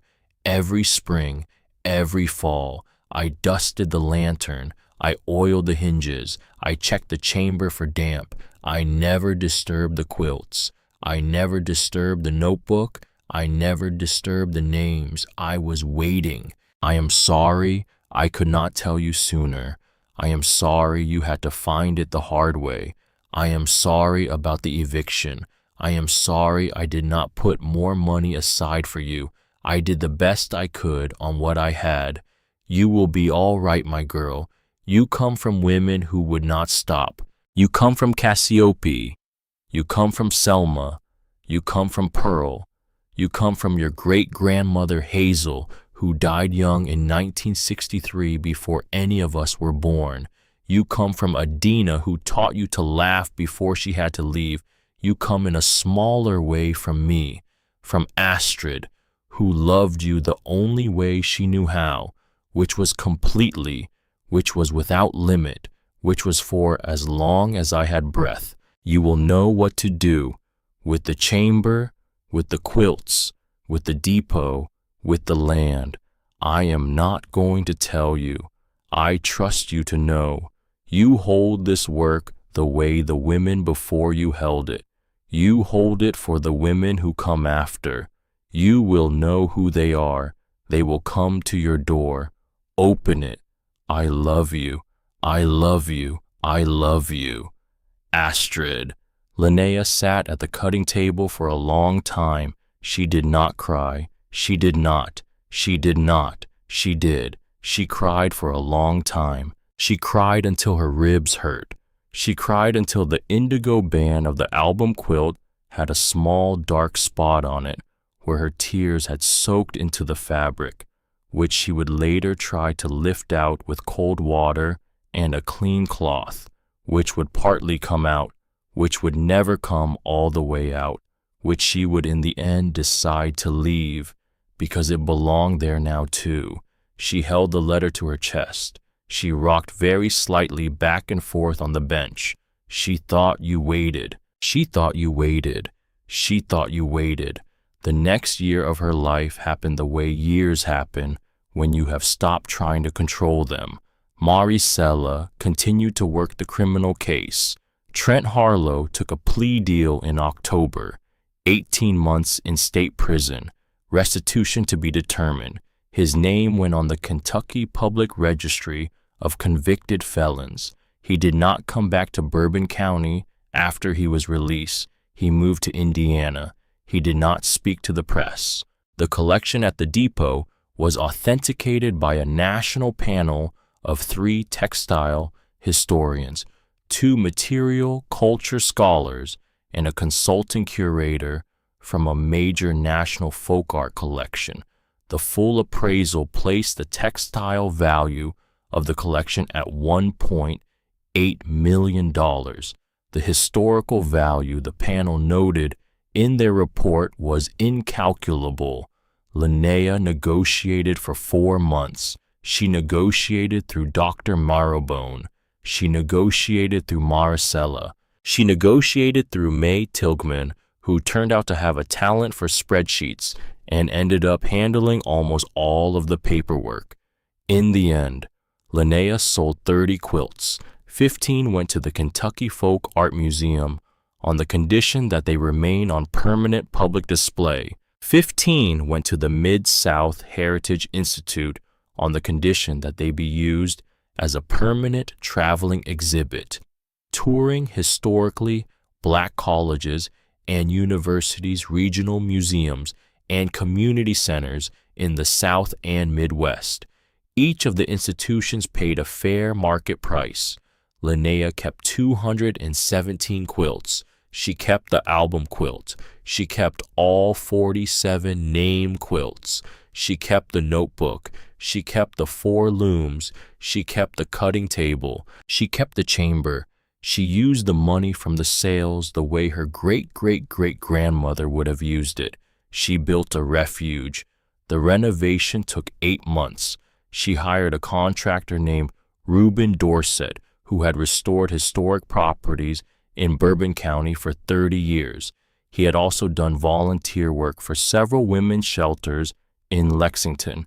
He understood when Linnea explained what she wanted to do, exactly what she meant. They preserved the depot exterior, the oxblood red paint, the carved eaves, the bell tower, the Gothic arched windows. They restored the platform, replaced the rotted boards with hand-planed pine. They restored the Pullman car, the Cassandra. They reupholstered the seats in their original green velvet. They polished the brass. They cleaned the beveled glass windows. They converted the interior into 6 small private bedrooms with shared facilities. Each bedroom had a brass reading lamp, a small writing desk, a bed made up with a quilt. Each bedroom had a name on the door: Henrietta, Mary, Jessie, Selma, Adina, Astrid. They converted the depot interior into a museum and welcome space. The original ticket window became the front desk. The 2 long benches against the walls became reading benches. The potbelly stove was restored to working order. They built a proper staircase down to the chamber. They lit the tunnel with low, warm electric lighting that imitated lantern light. They installed climate control for the textiles. They installed motion sensor lighting throughout. They built a small viewing platform inside the chamber so visitors could see the album quilt at the center without disturbing the work on the shelves. They did not change the chamber itself. They did not move the cutting table. They did not touch the looms. They did not move the notebook from where Cassiope had left it. It remained as Cassiope had left it on the cutting table, closed, with a single oil lamp beside it, as if she had just stepped away for a moment, as if she would be back. They named the whole place Greenleaf Sanctuary. Linnea did not name it after herself. She did not name it after Astrid. She named it after Cassiope and Adina and the line of women between them. She named it after the family she had not known she had. Reverend Hollis Mavros held the dedication service on a Saturday in April, a year and a month after Linnea had first walked through the gate at Bluegrass Spur. 240 people came. May was there with her mother. May's mother had improved enough on a new medication to attend in a wheelchair. She wore a blue church dress. She held Linnea's hand for the entire service. Dr. Marrowbone was there, with her husband, with 3 colleagues from the Kentucky Heritage Institute. Maricela was there, in a black suit, with a copy of the final court paperwork in her briefcase, which she would not need but had brought out of habit. Marjorie Tate was there, in her navy blue cardigan, taking notes for what would become a long-form magazine piece picked up by the New Yorker that summer. Ned Carmody was there, in a dark green wool coat, with a single white carnation in his lapel. He cried during the 3rd hymn. Dr. Imani Stern was there, with her wife, with their 2-year-old daughter, who would not stop pointing at the album quilt that had been hung in a large frame at the front of the platform for the service. 3 women from the church kitchen committee were there, carrying covered dishes for the reception, Astrid's casserole recipe, all of them. A delegation from the Kentucky Folk Art Museum was there. A delegation from the Mid-South Heritage Institute was there. A woman in her 70s named Naomi Pearl Greenleaf was there. Linnea had found her in February through a genealogist Dr. Marrowbone had recommended. Naomi was a retired 2nd-grade teacher who had lived her whole life in Hopkinsville. She was the great-great-granddaughter of Selma Greenleaf Cassiope's only daughter. She was Linnea's 3rd cousin. She was the last of the direct Greenleaf line besides Linnea herself. When Linnea had first called her, Naomi had not believed her. She had hung up. Linnea had called back. She had said, "Naomi, my middle name is Rhea, after your grandmother. My mother told her best friend before she died." Naomi had not hung up again. When they had met in person in a coffee shop in Bowling Green, Naomi had taken her hand across the table and had said, "I have been waiting to meet you. I just did not know it was you I was waiting for." At the dedication service, Naomi sat in the front row, beside May's mother, beside an empty chair that Linnea had set there, with a folded piece of paper on the seat, in Astrid's handwriting. The empty chair was for Adina. The folded paper said her name. Reverend Mavro stood at the platform. He read from the notebook. He read the names of the 47. He read each name once, slowly, with a pause between them, the way you read names at a war memorial. When he had finished, he said, "These are the names of the people who passed through Cassiope Greenleaf's care between 1868 and 1894. They came to her hungry. They came to her tired. They came to her afraid. She gave them rest. She gave them food. She gave them safe passage. And when they could not pass, she gave them a name to be remembered by. She kept them in cotton and thread for 130 years. She kept them, so that on this morning, in the company of strangers and friends, we could speak their names out loud, so that this work, this long, this patient, this stubborn, this holy work could be finished." He paused. He looked at Linnea. He said, "Miss Voorhees, you are the keeper of this work now. We are here today to bless that, and to bless you." The reception lasted 4 hours. People kept coming up to Linnea. People kept hugging her. May's mother held her hand and would not let go. Naomi sat with her for half an hour at one of the small tables they had set up on the platform. A reporter from a national magazine asked her at one point what she thought Cassiope would have said if she could have seen this day. Linnea thought about it. She said, "I think she would have said, 'Welcome, my child, you are home.'" She did not know how true that was about to become until 3 weeks after the dedication, a girl came up the gravel road. She came on foot. She was 17. She had a green canvas duffel bag over one shoulder. She was wearing a denim jacket that was too thin for the weather. She was wearing sneakers that were too thin for the gravel. She was crying without quite knowing it, the way you cry when you have run out of options, the way you cry when your face does not even know it is crying anymore, because tears have just become a kind of weather that you live inside. Linnea was on the platform. She was watering the planters May had brought from her mother's garden. She saw the girl come around the curve of the access road. She stopped watering. She set down the watering can. She walked to the top of the platform steps. She waited. The girl walked up the path. She stopped at the foot of the platform steps. She looked up at Linnea. She did not speak for a long moment. When she spoke, her voice was very small.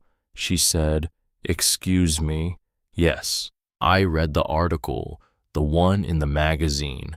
"Yes, it said you took. It said this place was for." Her voice cracked. She tried again. "Is this a safe place?" Linnea looked at her. 17, a duffel bag, sneakers wet from the morning frost, a jacket too thin, eyes that had not slept, hands that did not know where to put themselves, a face that had been told to apologize for taking up space, for breathing, for existing. Linnea felt her throat close. She did not cry, because if she cried, the girl might think she was the problem. She walked down the platform steps. She walked the last few feet across the gravel. She stopped in front of the girl. She said very softly, "What is your name?" "Phoebe." "Phoebe what?" "Phoebe, just Phoebe." "All right, just Phoebe." A pause. The girl looked at her shoes. She looked at the ground. She did not look up. She whispered, "Is it safe here?" Linnea took the duffel bag off her shoulder. She set it gently on the platform. She put one hand on the girl's elbow. She turned her very slowly so that they were both facing the depot. She said, "Phoebe, my great-great-great-grandmother built this place 130 years ago for women who needed somewhere to go. My grandmother, the woman who raised me, she waited 18 years to bring me here. I waited a year to open the doors. We have been waiting, all of us, for you to come up that road." She squeezed the girl's elbow. She said, "You come inside, Phoebe." "I don't have any money. I did not ask you for any." "I don't." "Phoebe." "Yes." "Come inside." Phoebe looked up. Her face did something, the way faces do when they have been carrying something for so long that they have forgotten they were carrying it, until somebody offers to take it. She did not speak. She nodded. Once, small, Linnea picked up the duffel bag. They walked up the platform steps together. Linnea opened the depot door. She held it. Phoebe walked inside. The room was warm. The pot-belly stove was burning. May was in the back office and had not yet noticed they had a guest. There was the smell of coffee and old wood and clean cotton, the kind of smell a house has when it has finally remembered what it is for. Phoebe stood inside the door. She looked around. She did not say anything. Linnea closed the door behind them. She said softly, "Welcome home." That night, after May had shown Phoebe to a room, the room with Henrietta on the door, after they had fed her dinner, after they had given her a clean towel and a hot shower and a pair of warm pajamas May kept in the spare supplies closet, after she had fallen asleep in a bed for the first time in 3 weeks, Linnea went down into the chamber. She walked to the cutting table. She lit the oil lamp. She opened the notebook. She turned to the first blank page. She picked up a pen. She thought for a moment. Then she wrote in her own careful hand, "Phoebe, April 28th, 2025. Arrived alone. Stayed." She closed the notebook. She blew out the lamp. She walked back up through the tunnel, up the stairs, out of the depot, across the platform, to the Pullman car at the end of the dead track. She climbed the iron steps. She walked down the aisle to the small private compartment at the end. She lay down on the bed. She did not cry. She had already done her crying. What she felt instead was a strange, deep quiet. Not the quiet of a snowstorm. Not the quiet of a glass falling off a counter. This was a new kind of quiet. This was the quiet of 130 years of waiting, coming finally to rest. She thought, "I am 23 years old." She thought a year and a half ago I stood on a curb in a coat that belonged to a dead woman, with 11 pounds of luggage and $1 in my wallet. She thought I was certain I was no one. She thought I was certain I would be no one. She thought I was wrong. She thought about Cassiope stitching in lamplight in 1873, believing somebody would come. She thought about Adina drawing a map on a paper placemat in 2003, believing somebody would come. She thought about Astrid going down those stone steps twice a year for 18 years, dusting a lantern she had never lit, oiling hinges nobody had touched but her, believing somebody would come. She thought about herself, a year ago, walking down those same steps with a flashlight and a panic in her chest. She thought I came. She thought, and now Phoebe has come. She thought, and after Phoebe, there will be another. She thought, and after her, there will be another. She thought, and after her, another. She thought of Cassiope's last entry, the one she had read aloud in the chamber on a winter afternoon almost a year ago. "If you are reading this, you came after us. Welcome, my child. You are home." She thought, "I am home." She thought, finally, I am home. Outside the Pullman, The wind moved through the high grass. Outside the Pullman, the rusted rails ticked very faintly as the temperature dropped. Outside the Pullman, somewhere a long way off, a freight train sounded its horn 3 times, the same as the night a year and a half ago, when she had first arrived, when she had thought she had hit bottom, when she had been so wrong about the bottom that she still smiled sometimes, remembering how wrong. Linnea Voorhees closed her eyes. She slept the way you sleep when you have, against all expectation, finally come into the shape of a life you were meant to live. And in the depot above her chamber, a 17-year-old girl named Phoebe slept too, in a room with a name on the door, under a quilt made by a woman who had died 131 years ago, whose hands had reached through cotton and time to cover one more child. And in a small wooden cabinet inside the chamber, the notebook sat closed on the cutting table, with a fresh entry on its first new page, and many more blank pages waiting. And outside, the night moved on, and the women slept, and the work was not finished. It had only just begun.